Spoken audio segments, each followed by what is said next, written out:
because that's what the social engineers are doing. They're thinking outside of the box. So we need to think like that too. Hello, everyone, and welcome to the CyberWire's Hacking Humans podcast, where each week we look behind the social engineering scams, phishing schemes, and criminal exploits that are making headlines and taking a heavy toll on organizations around the world. I'm Dave Bittner, and joining me is Joe Kerrigan from Harbor Labs and the Johns Hopkins University Information Security Institute. Hello, Joe. Hi, Dave. We got some good stories to share this week. And later in the show, Nadine Michaelides from Anima People. We speak about preventing insider threats using behavioral science. But first, a word from our sponsors at KnowBe4. We're not talking conspiracy theory when we say it's all connected. When it comes to InfoSec tools, effective integrations can make or break your security stack. Though not as common, the same should be true for security awareness training. Not only does KnowBe4 deliver the world's largest library of security awareness training, but they also provide a way to integrate the various elements of your existing security stack to help you strengthen your organization's security culture. Stay with us, and in a few minutes, we'll hear from our sponsors at KnowBe4 about how you can integrate security awareness with your tech stack like never before.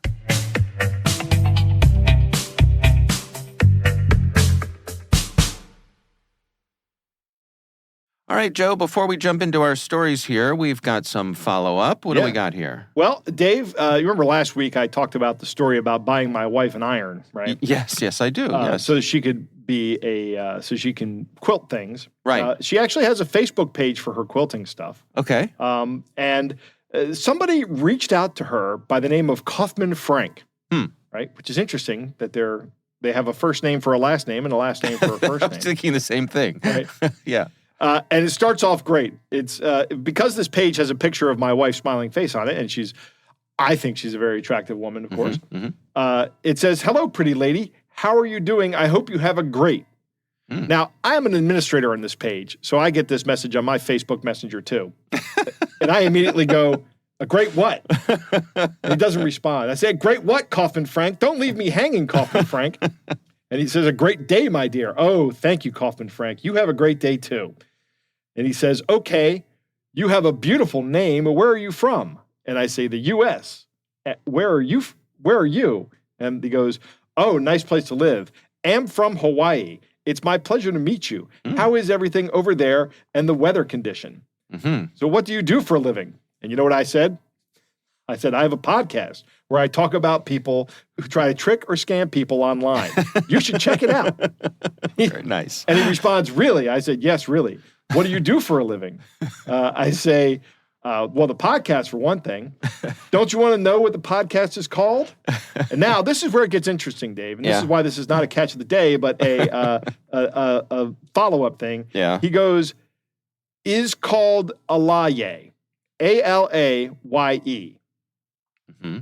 I don't know what that means. So I say a couple more things to him, but my daughter was in on this as well. She's also an administrator. She Googles Alaye. You know what that means, Dave? I do not. It is a West African term, and it means it's like big man. What's up, big man? But it's a term that scammers use when they think they've encountered another scammer online. It's a code word. I see. So this guy saying Alaye, he got the vibe that I was a scammer. So it's kind of like a fist bump to you. Right, Hey. exactly. So oh, boy. Eventually I said Alaye indeed and moved on. You're in the club, Joe. That's right. You don't need this podcast anymore. That's right. Now I'm in the scammer club. Just retire and just make your way around the world enjoying that sweet, sweet scam money, right? Next time one of these guys texts me or my wife's page, I'm going to go, "What up, Alaye?" Okay. Yeah. And see what happens. That's good to know. Yeah. And maybe that's what we can do for everybody. Yeah. What else we got? We have a letter from Richard who writes a long missive. Dave, you want to read this one? Sure. It says, "Hi, Dave and Joe. Whenever the business email compromise thing comes up, I think about this question. Why have we not adopted cryptographic email signatures?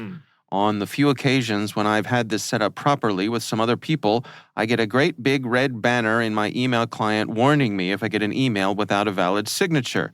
Even FIDO2 WebAuthn doesn't give me this. It might protect the account, but doesn't affirm the identity of the sender in the same way. That's correct. I'd be curious to know your thoughts. There's a couple of reasons I can think of, but they seem insufficient to explain the lack of movement on this.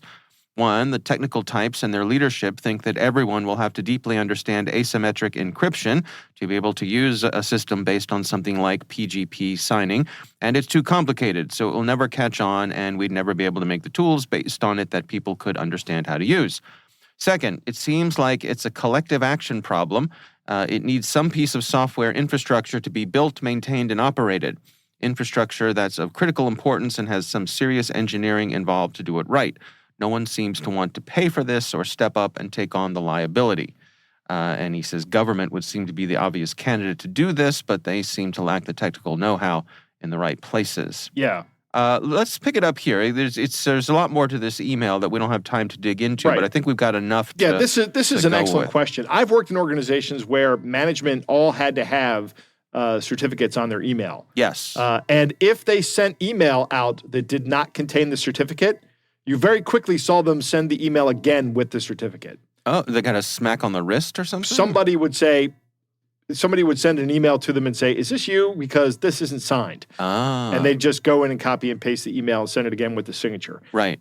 This particular organization I was at was using Outlook, and you can do it in Outlook pretty simply. Yes. You don't need to have the users manage do their key management. You can have IT do that for them. Yeah. There are tools out there that do this. This already exists.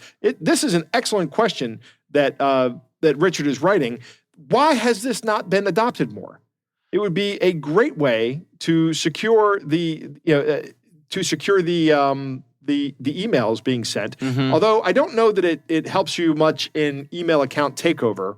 If that is fairly automated in a system that is like a web-based email, Mhm. maybe if you have to have another password that they enter to sign emails Yeah. with the private keys. But I don't think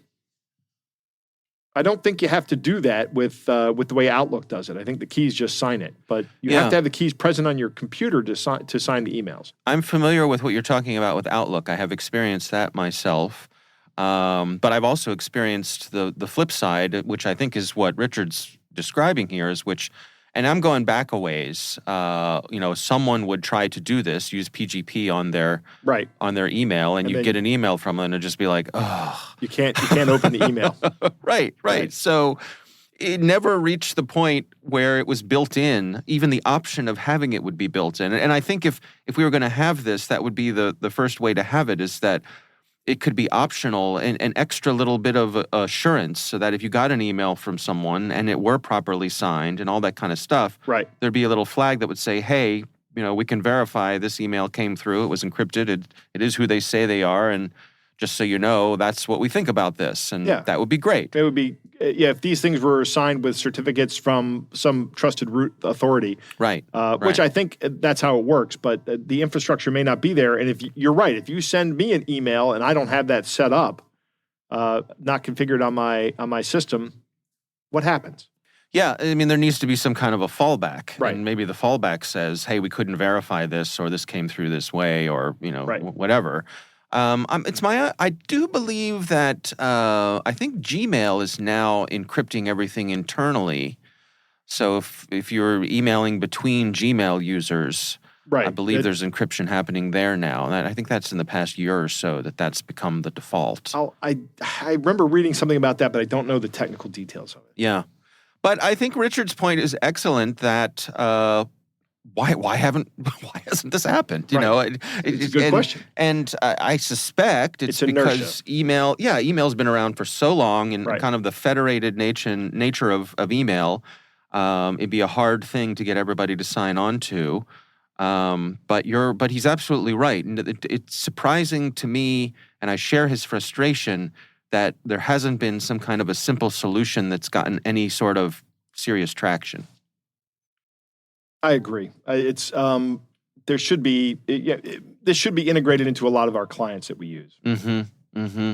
I wonder too, is it just that there are other alternatives now, that it could be that the vast majority of people are going about their day using email just fine without it, Right. and so it may be is it overwhelmingly a solution in search of a problem?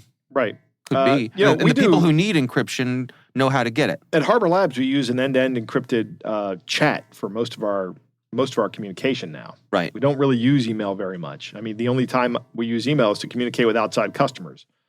Internally, we don't send emails around to talk about projects. Right. We get on. Yeah.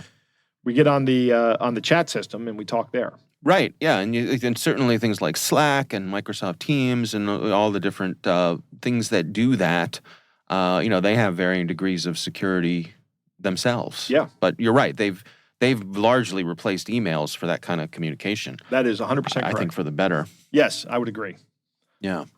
All right. Well, thank you, Richard, for sending that in. We do appreciate it. And we would love to hear from you. If there's something you'd like us to discuss here on the show, you can email us. It's hackinghumans@thecyberwire.com. All right, Joe, I'm going to kick things off here with our stories this week. And mine comes from the folks over at Bleeping Computer.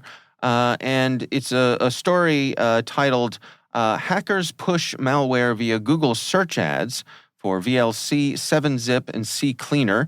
It's written by Ionet Lascu, or I believe it's Ilascu. Hard to tell when there's a capital I and a lowercase L next to each other. My wife's name is Ilana, so she deals with that every day. But this is interesting, and it's been getting some attention here. It would seem that there are scammers who are taking advantage of Google's ad system to buy ads for popular bits of software and sort of utilitarian bits of software, things that people would use. This article talks about things like Notepad, VLC media player, those sorts of things. Things that people would commonly search for. Right. What the scammers do is they buy ads that purport to be the download pages for those apps. Mm-hmm. Then they spin up their own versions of those apps' pages. So as you've pointed out here many times, it's really easy to clone someone's website. Correct. Just the way that the web works, you have access to that code. So they may clone a legitimate website, spin it up on their own URL, and they'll often use a lookalike URL. And so someone who's out there searching for one of these bits of software, the first thing that will come up in their Google search, because it's a paid ad, will be taking them to one of these scam sites. That's right. That's how Google's business model works on this, Dave. Yeah. Do you remember when Google first started selling ads based on the searches that people entered? I do. Do you remember where the ads were? They were off to the side. They were off to the right. Yeah. That's correct. That's right. They didn't look like search results. Right. But Google said, we can add more value for the customer. And remember, that's not you. that's the guy paying them. Yeah. Or the company paying them. So we can add more value to the customer if we make these things look like search results. Oh, and we'll tell the user, that's you, mm-hmm. the product. We'll tell the product that this is an ad by putting a very small ad next to it. AD, right. By putting a creamy white text on a white background. Right, exactly. You should have known that was an ad. Right. We told you. Right. So what happens is then the person goes through and they think that they're getting this software, and quite often one of two things happens. Either it's a credential harvesting attempt, so they'll try to get you to log into something. But what seems to be happening here is they will have a modified version of the software. Oh, even better. Right. So this is like almost like the crack games software. You know, I want to go out and I don't want to pay for Call of Duty Modern Warfare 6 or whatever it is now. I don't play Call of Duty, so I don't know. But I want to go out and get that, but I don't want to pay the $80 for the game with all the content. I'll just go get a cracked version. Well, guess what? That's probably going to have malware on it. Right. But now there's free software out there. Yes. And these things like Notepad++, which is a great application, by the way. Mm-hmm. I use it. I install it on all of my Windows machines right away. Mm-hmm. VLC, which is a media player. 7-Zip, another great application. Yeah. It does so much. 7-Zip will unzip just about anything. It's wonderful. So it really, these two applications in particular are applications I'm a big fan of, and these guys are going after the users of those applications. Yeah. So what'll happen is you will download what you think is a legit version of it, and it may indeed function perfectly fine. It is probably altered versions of the original software. Right. But lurking within that software is the malware, right, which will do all the things that malware does. And typically they're just, they once they're in, they're scraping for all the information they can get off of your machine. Yep.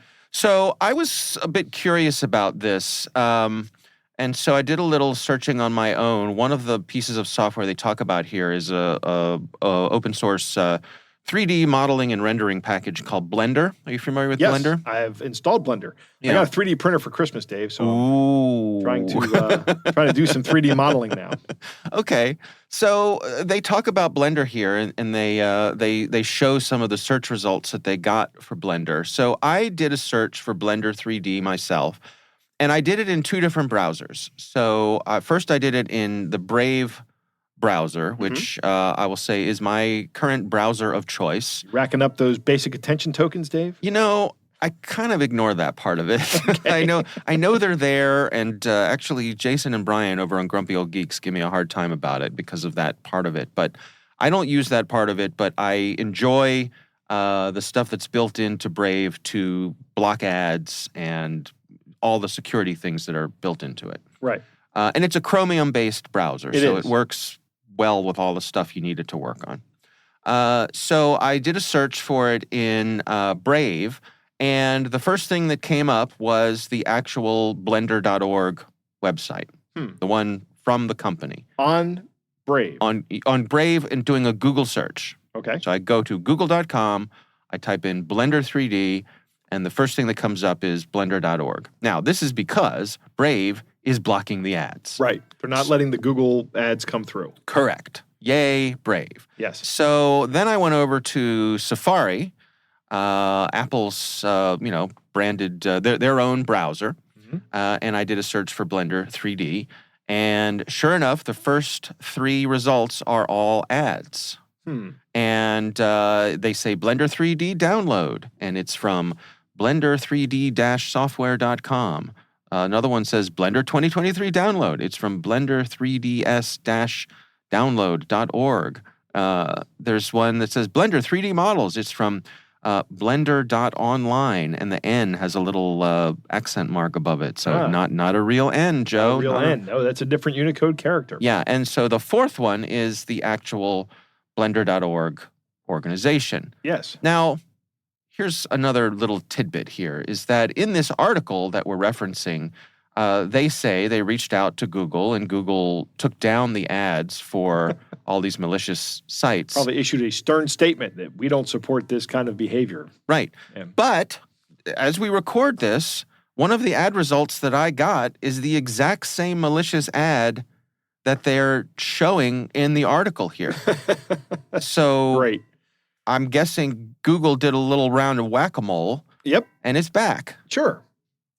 To me, it seems like job one for Google should be the first result in my search on Google should not be something that has the potential to harm me. Right. I would agree with that 100%. That should be job one for Google. Yeah. Even if it is an ad. It shouldn't be something that's going to install malware on your computer. Right. Because now, how do I trust Google? Exactly. Right. Exactly. So I've seen some security folks this week on some of the social media platforms saying that ad blockers are cybersecurity. Right. Right. I would agree. Yeah. Yeah. Yes, I get the social contract of you're getting this stuff for free, so in exchange you should be able to see ads. But in my mind, in this case, Google is not upholding their end of the deal. Yeah. Right? Yep. If they can't take the effort to make sure that the ads aren't safe, then I'm going to block those ads. Absolutely. I think that's a fair trade-off. I may go so far as to not use Google also. Yeah, right? I would like it if the ads were just more clearly marked as ads and were not designed to look like search results. And I'm looking at this, Dave, And it does have a clear mark that it says ad, A-D, and then a space, and then a bullet point, and then the link. Right. But the rest of the search result, you probably don't look at the URL when you load up these search results. And there's a picture in this article that has those 3 ads, and then you're talking about I'm looking at the Blender article or the Blender search results right now. Yep. And they are almost indistinguishable from the actual legitimate search results, and that is by design. And that's Google doing what's best for their customers and not for their product. And that's I want to reiterate that. You are not the customer of Google. You are the product for Google. Yeah. Yeah. So something to keep an eye out for. Again, I would say my take on this is absolutely there is a great case for running ad blocking software. Yeah. And you want to I have no problem with an ad-driven market, but this ain't it. Right. Right. This, I see an ad on a billboard while I'm driving by, or on my TV, or listen to one on my radio, or see one in a magazine. I'm not concerned about it getting on my computer and stealing all my stuff. And you'd think a company as big as Google, it's that old thing we keep saying, they're going to say, well, we can't do that at scale. Well, then you shouldn't be doing it. Right. Yeah, so because you already are doing that at scale. Yeah, and what you're doing now at scale is pushing out malicious software at scale. Right, you're doing that just fine. Yep. All right, so we will have a link to that story in the show notes there. Interesting read, definitely worth checking out there. Again, from the folks over at Bleeping Computer. Joe, what do you have for us this week? Dave, I have 2 stories today because they're both kind of short. First one comes from WIBX, which is up in Marcy, New York. I guess that would be considered upstate, right? I suppose. Everything that's not in New York City is upstate to people in New York. That's right. But this story is warning about scammers who have mobile printers and are printing up fake parking tickets, putting them on people's windshields. And then they have these websites that collect payment from the victims. Now, I don't know about you, Dave. When was the last time you got a parking ticket? Oh, goodness. I don't get them very often. My wife, on the other hand. So I guess I could say I'm familiar with them. I sometimes deal with them. Yes. I had to deal with one this summer because the great city of Gettysburg, Pennsylvania has people whose job it is to go around and write parking tickets. Yeah. Of course. I mean, that's what they do. And you can see them during the summer. They're out there. In the winter, they're not there as much. Okay. Right? Because there's not as many people violating the parking. Right. But I went into a restaurant and I forgot. We got seated at the table. I go, I got to go feed the meter. Yeah. And as I'm going out, the guy is walking away from my car and there's a ticket on my window. Ah. I didn't feed the meter, though. I was like, well, you're getting that money from me, but you're not getting the parking money. Right. So there was an interesting thing about that ticket was that they said if you pay it within 24 hours, it's $25. But if you pay it within 30 days, it's $50 or $40. Oh, okay. So it was incentivizing me to pay the ticket. Right. And I'm wondering, these guys might have something similar to that. I don't know if they do or not. This is speculation. But they could improve the effectiveness of their plan if they did this. And I'm helping these guys out, so maybe I shouldn't be saying that. I would imagine there's probably like a QR code on the ticket and it takes you to a legitimate-looking website. Yep. But what's happening is these guys are walking around with the same technology that these parking, the actual legitimate parking guys have for these jurisdictions. And they are just printing out parking tickets and putting them on people's cars. And then the idea is that people will pay them. Right. And of course, once you enter your credit card information into the system, they have that too. So you're probably going to get carded as well. Oof, yeah. And I don't mean they're going to ask to see your ID. I mean, your card is going to be sold. Right. My other story comes from Gianna Dupre at WTOV Channel 9, and she is talking about something going on in the panhandle, the northern panhandle of West Virginia. There is, it's in Marshall County.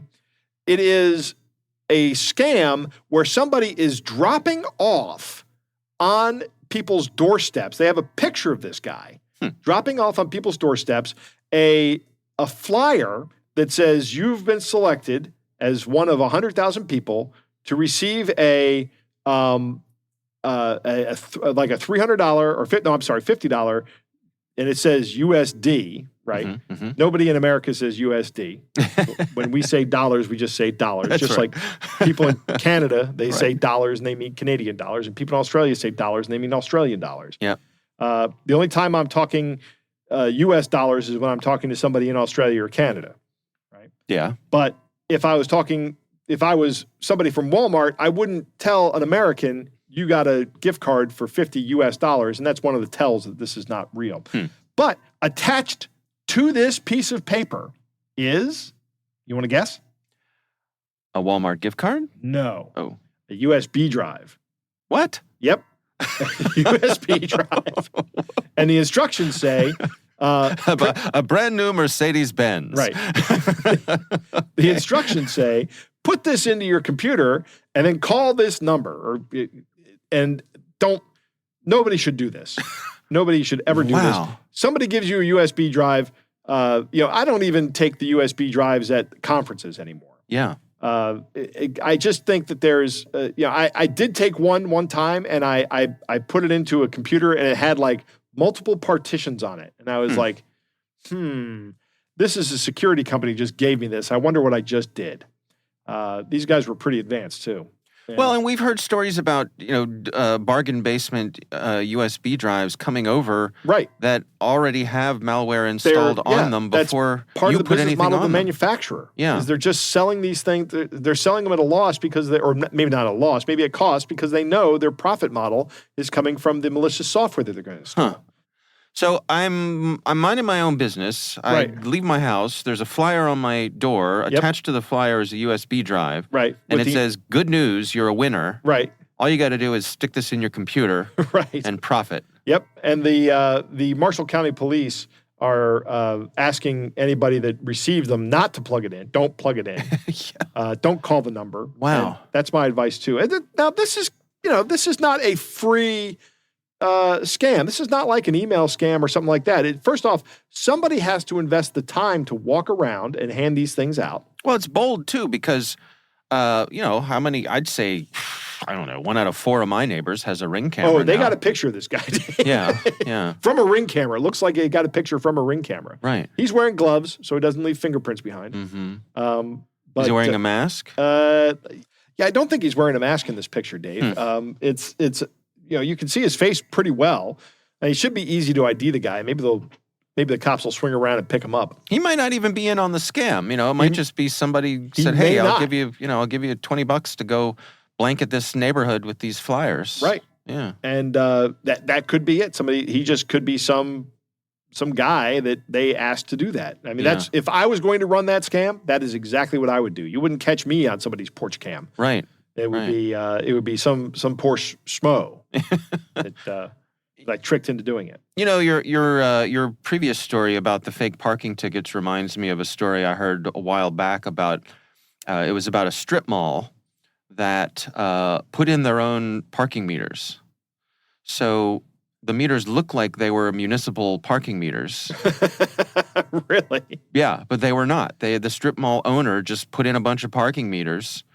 So there was no enforcement. Right. But people see parking meters, they feed the meters. Huh. So it was a way for the strip mall owner to make a little extra money just by having, and the parking meters didn't say, you have to, you'll get a ticket if you don't pay the meter. They're just sitting there and people somebody just put parking meters out there and people paid it. Right. Huh. Which I think is simultaneously clever and despicable. Yes. How much is a parking meter, Dave? Oh, it depends on, I don't know, how sharp a saw do you have, Joe? That's a good question. Right? I have an angle grinder, too. Yeah, so, I mean... I could get those things right off of those tubes. I would bet anybody out there trying to, who's going to stop you, right? I imagine the problem with an angle grinder is it does make a lot of noise. Mm-hmm. So the trick there is you got to wear a yellow vest and look like you work for the county. Pull up in a truck that has blinking lights on it. Yeah, a little minivan. Right. Yep, exactly. Yeah. All right. Well, good stories this week. Again, we would love to hear from you. If there's something you'd like us to consider for the show, you can email us at hackinghumans@thecyberwire.com. All right, Joe, it's time to move on to our catch of the day.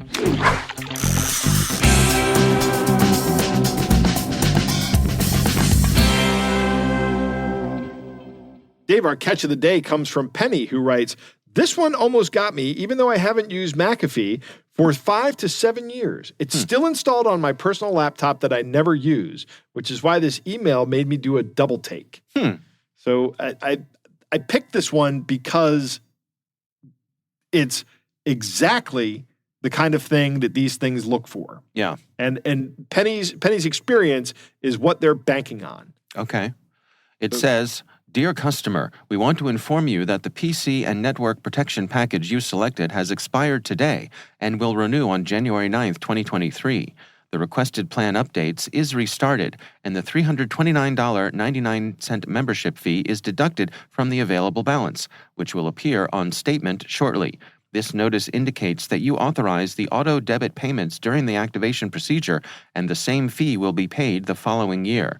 And then there's a 800 number, actually an 833 number to call to. If you have any questions, it says, "Please be informed that you have 2 business days to contact us if you decide not to renew the membership. To check your billing, change your payment information, or stop using the services and receive a complete refund, contact us." Yes. So it's interesting to note that the 833 portion of this phone number is not in parentheses as it normally is, but in curly braces. Oh, yeah. Which is kind of evade some scanning stuff. Some things. Penny goes on to say, "Things that made me suspicious. Other than my own email, there are no actual links in the message, so it would have relied on me trusting the number to call. Just Google searching the phone number actually makes it clear that this is associated with scam numbers. So good job, Penny. The first thing she does is plug that number into Google and see what happens. Yep. The email actually isn't from the person listed as signing the message. An email from Hadley, and the message is from John. That's another good catch. The fact that there is a hard deadline, that is another good observation. That's called the artificial time constraint in social engineering attacks. Yep. It is a staple of the scammer. I just got this email on the 9th, which it apparently is the renewal date, and I have 2 business days to call to postpone the renewal. And she says artificial time crunch, and yep, that's right. All that being said, I did end up checking with a friend to ensure that my assessment was correct, and this is likely a phishing attempt.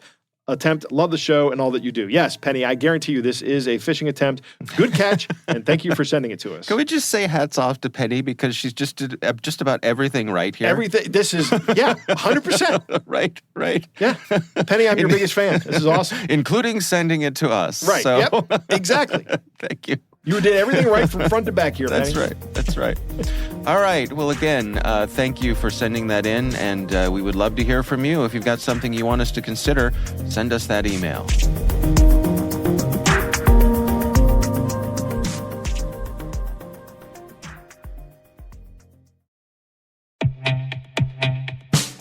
Back to the concept of integrations. KnowBe4's Security Coach uses standard APIs to quickly and easily integrate with your existing security products from vendors like Microsoft, CrowdStrike, Cisco, and dozens of others. Security Coach analyzes alerts your security stack generates to identify events related to any risky security behavior from your users. With this information, you can set up real-time coaching campaigns to target risky users based on those events from your network, endpoint, identity, or web security vendors. These campaigns enable you to coach your users at the moment the risky behavior occurs, with contextual security tips delivered via Microsoft Teams, Slack, or email. With 35 integrations and counting, Security Coach delivers the insight you need to improve your organization's security culture. Learn more about Security Coach at knowbe4.com/securitycoach. That's knowbe4.com/securitycoach.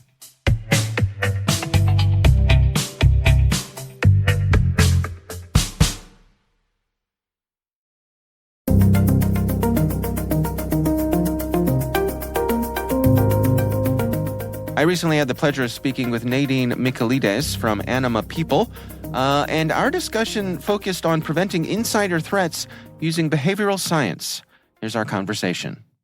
Well, I realize that there's a massive assumption that people are motivated towards cybersecurity. I think it's brilliant that there's so much work around awareness and security culture, but unfortunately, there are situations when people are not necessarily motivated towards being conducive in terms of cybersecurity behavior. So the piece of work that I wanted to look into and research and then develop solutions was why those people might not be adapting behavior, and how do we recognize and identify those individuals in order to prevent attacks from happening. Well, take us through that. I mean, how did you approach that research and what things did you discover? Well, I started off actually by looking at something called the psychological contract, which is basically, it sits above or separate to the employment contract between an employee and an employer. And what that basically includes is everything else other than what's in black and white. So it's not the hours of work or location of work or the salary, but it's the expectation that you'll be promoted if you work really hard, that you'll have a great relationship with your manager, that you'll be respected internally, that it could be many little things like working flexibly on a Friday so that you can pick up your kids from school. So anything that isn't in black and white in a contract is called the psychological contract. And my research at University College London was looking into what happens when there's a psychological contract breach? What happens when those expectations between the employer and the employee break down? How does that affect their motivation towards being cyber secure and protecting the organization from harm? I mean, really, it's we can think of it logically and say, well, no, Sherlock, if I'm not happy in my job, or I'm really not achieving what I want to achieve, or there's something really dreadful that's happened that's made me really annoyed at work, then of course they're not going to go above the call of duty to fulfill those extra tasks that perhaps aren't even included in their job description. So that's kind of the research area that I went into. And I did several pieces of work, both from a qualitative and quantitative perspective. And I very much found that yes, that was very much true. People are less inclined towards cybersecurity behavior if they've had these psychological contract breaches. So it stemmed from there. And now I've developed solutions which go far and above and beyond simply just looking at psychological contract breaches, but other psychological factors that could be precursors to people being a risk later on throughout their career within an organization. I've seen when people talk about employment, I guess at one end of the spectrum, folks talk about the feeling of safe places, that their work is a place where they feel as though they can make a mistake and not be unduly punished for it. I guess at the other end of the spectrum, there's a Reddit group called Malicious Compliance. Okay, right. I'm curious. Yes. So psychological safety is the term we would use in organizational psychology or occupational psychology. And of course, we're much more likely to try new things, to adopt certain behaviors, to perform well, to repeat those behaviors so they turn into habits if we have that degree of psychological safety. So I think that's what you're talking about. And so what are your recommendations? I mean, what sort of things have you come up with based on your research? Well, I think, having that multidisciplinary approach, looking at it from different angles, and not just different angles, but looking at it at different times within the career development of an individual and a group of individuals is really, really important. I think a lot of work in the area or solutions in the area of insider threat focus very much on that period of time when it's too late. So those behaviors are actually already occurring. And any tools will seek to monitor to see if there's any strange things happening in the middle of the night or forwarding of emails to personal accounts, etc.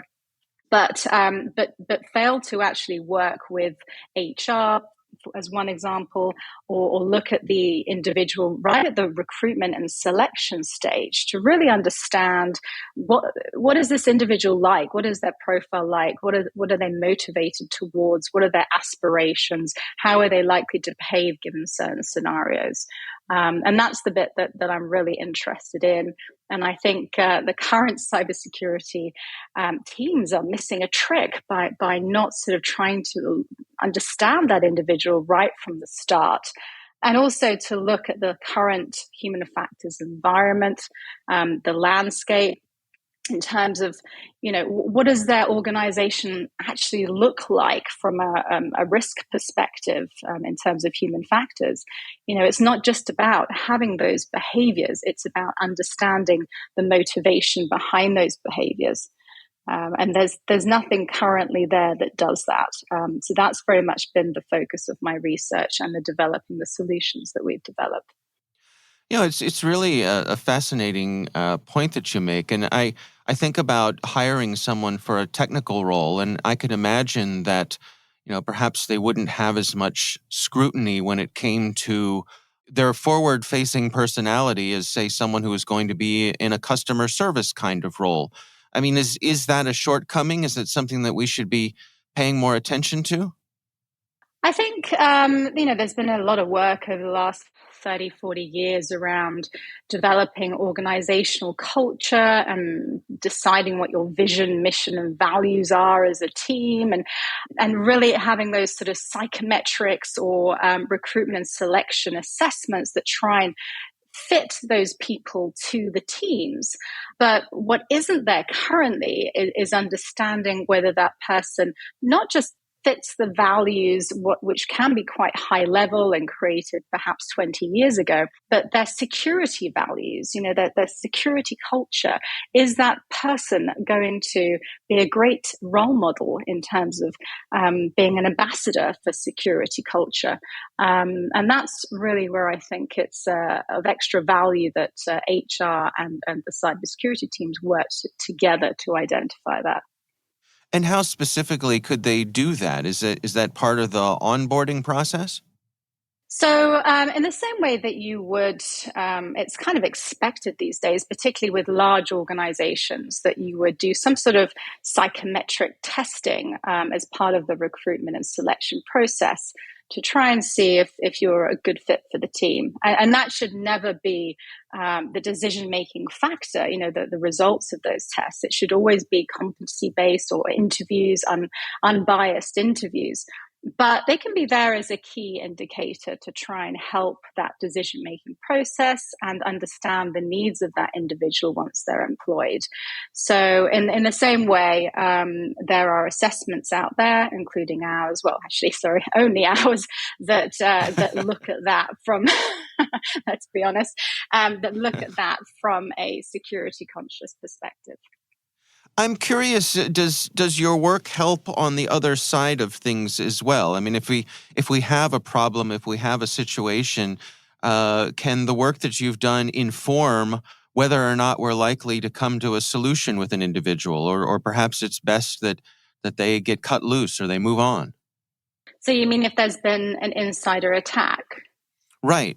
So, we do go in and investigate the situation through interviews if there's been an insider attack. And that very much should be the learning for the future in terms of creating their cybersecurity strategy from a human factors perspective. So learning from the past is critical to preventing threats from happening again in the future. What about the situation where people are going around the rules just to get their work done? I've heard of folks when an organization says, we're restricting your access to Dropbox or some other online tool like that, but they need that as part of their day-to-day, and so they find a workaround. They'll use a personal account or something like that. How do you address those sorts of things? Well, I mean, simple surveys would identify if those issues are occurring and why they're occurring. I mean, we've done a number of pieces of work, bespoke pieces of work with organizations which is a mix of qualitative and quantitative data. And that is really, really important because it can be as simple as, a piece of kit like an encryption email piece of kit, which is completely a barrier to business, and therefore what people do, of course, is do a workaround. I mean, I would say that happens the majority of the time in those situations.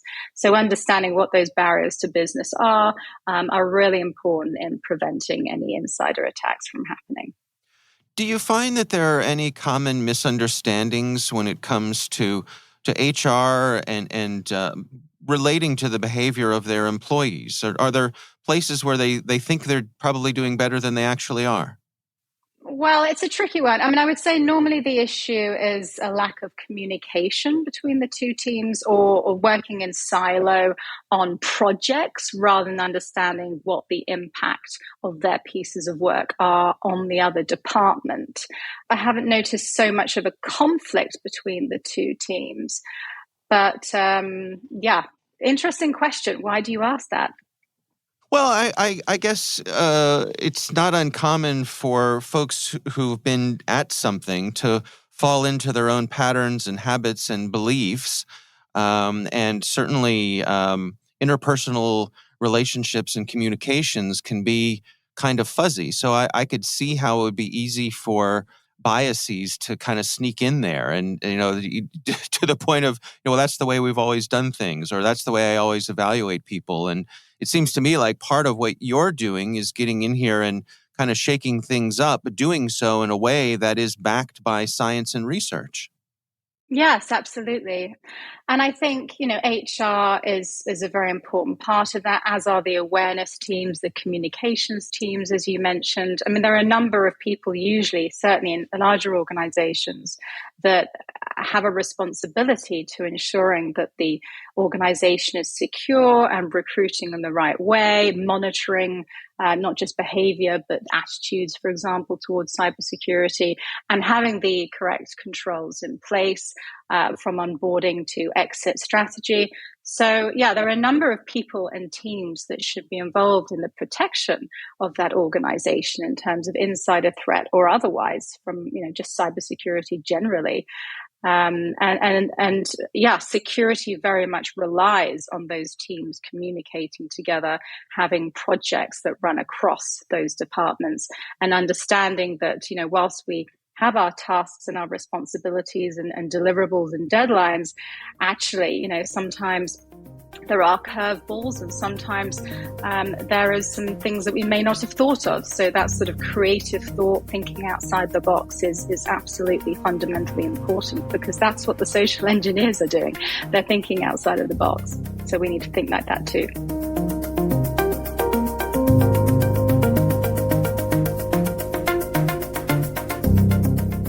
Joe, what do you think? Dave, I am very happy to hear that there are people that are now calling themselves cyber psychologists. Yeah. This is great news. I couldn't be happier with having that as a professional job title.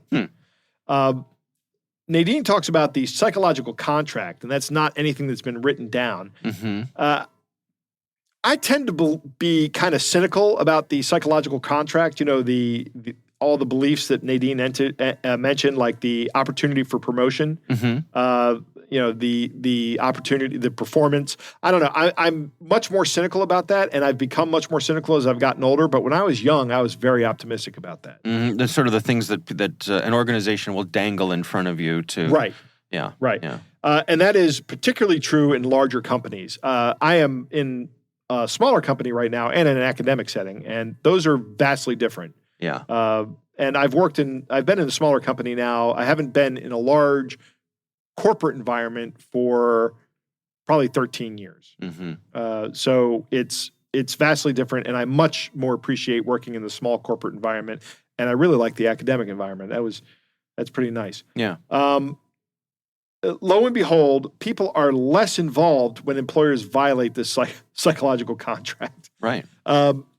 This is something to me that is painfully, I don't want to say painfully obvious. I'm sure that her research documents much more as to why this happens, but the fact that this happened is probably nothing that was surprising to anybody or to Nadine. Yeah. By the time the behaviors, these malicious behaviors are happening, your organizational culture has already failed. And I think when Nadine is talking about the cybersecurity teams and thinking about the psychology of this, that's great. We should all be thinking about that. But it really falls, the lion's share of this, I think, falls in the hands of management and leadership. Yeah.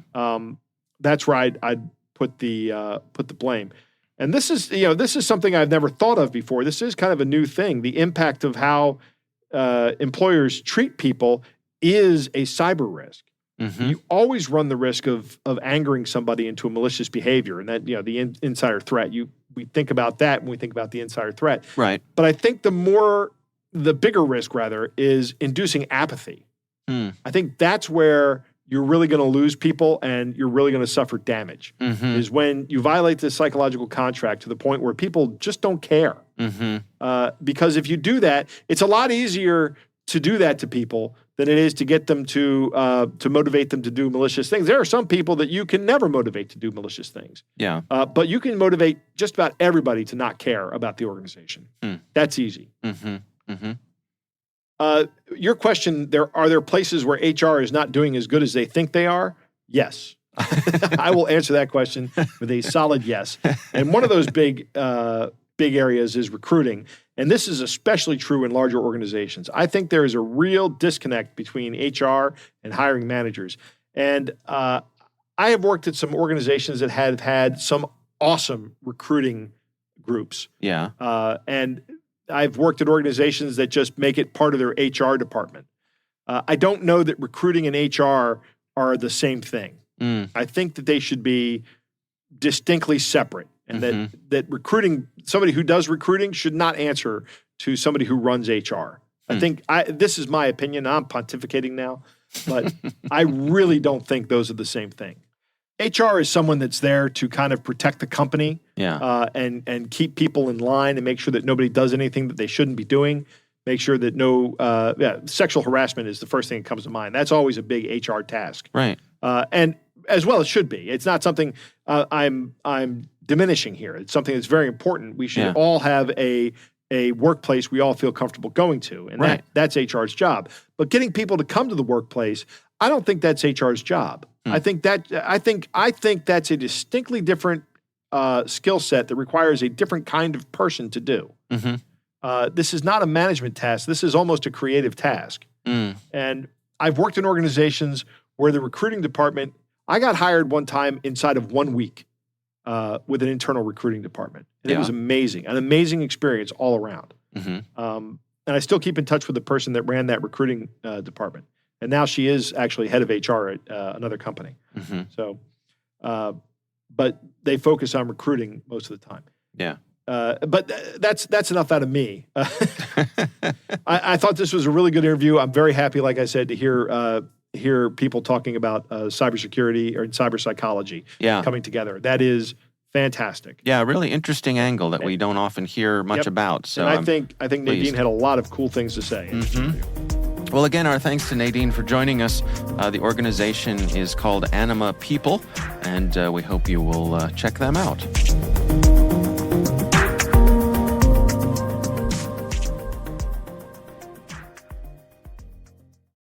We want to thank all of you for listening, and of course, we want to thank our sponsors at KnowBe4. They are experts at enabling a fully integrated approach to security awareness training.